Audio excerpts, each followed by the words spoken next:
नमस्कार। सत्य हिंदी के फिल्म समीक्षा शो में आपका स्वागत। आज हम बात करेंगे फिल्म परम सुंदरी के बारे में।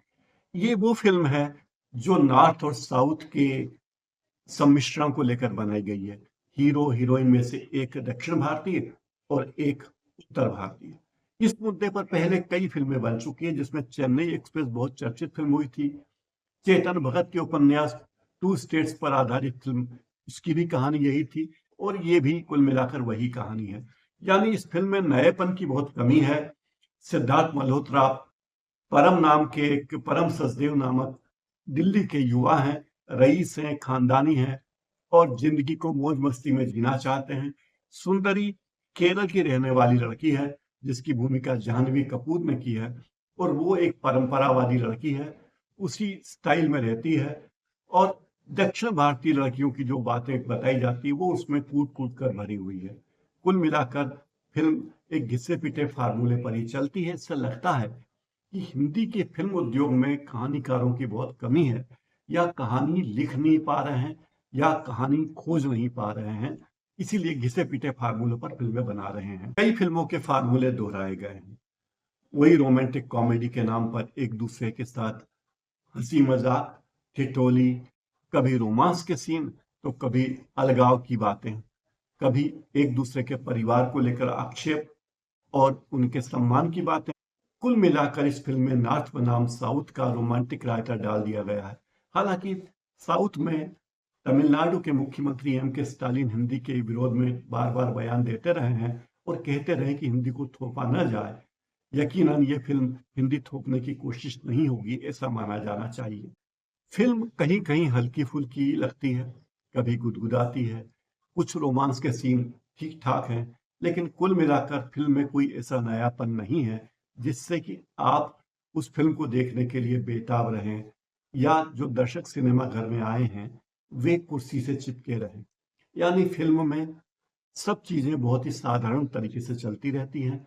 फिल्म के गाने जरूर पुराने जमाने की फिल्में 1990 के दशक के नॉस्टैल्जिया को लेकर आते हैं, लेकिन दिल को छूने में एक दो गानों के अलावा कोई ऐसी चीज नहीं है। कई बार ये लगता है कि आप ये फिल्म देख रहे हैं या केरल के पर्यटन विभाग की कोई फिल्म देख रहे हैं। निश्चित ही बहुत सुंदर फिल्मांकन किया गया है।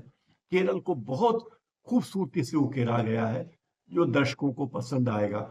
लेकिन इस तरह के दृश्यावली देखने के लिए कोई सिनेमा का टिकट लेकर नहीं जाता। फिल्म की कहानी में भी कुछ दम होना चाहिए, लेकिन वो इस फिल्म में नदारत है। यानी फिल्म दर्शक को अपने आप से जोड़ने में कामयाब नहीं हो पाती और कई दर्शक जम्हाई लेते भी दिखते नजर आते हैं। फिल्म में हल्का फुल्का हास्य भी है। 2021 में आई फिल्म मीनाक्षी सुंदरेश्वर से भी इसको जोड़ा जा रहा है कि इस फिल्म का कुछ माहौल मीनाक्षी सुंदरेश्वर जैसा है।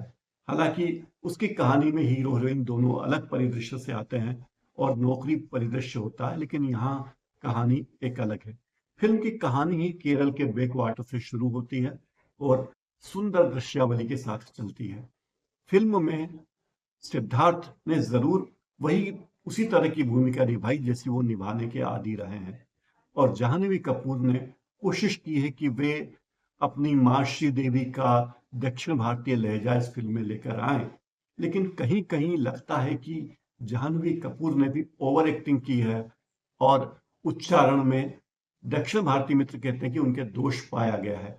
वे दोष रहित तमिल या तेलुगु नहीं बोल पाती, तो ये भी इस फिल्म की एक कमी नजर आती है। फिल्म की हीरोइन केरल की है, चेन्नई एक्सप्रेस में हीरोइन तमिल भाषी थी। ये मामूली अंतर है।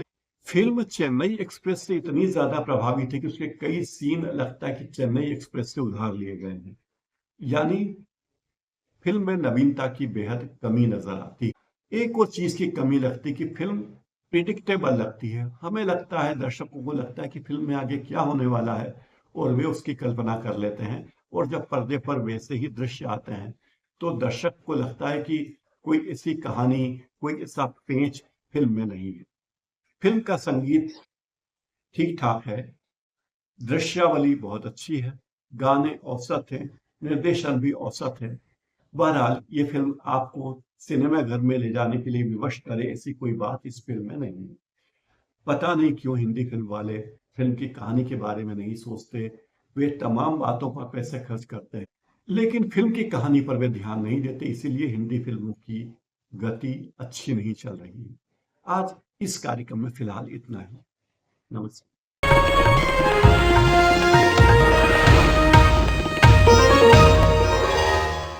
Copyright disclaimer under Section 107 of the Copyright Act 1976. Allowance is made for fair use for purposes such as criticism, comment, news reporting, scholarship, and research. Fair use is a use permitted by copyright statute that might otherwise be infringing.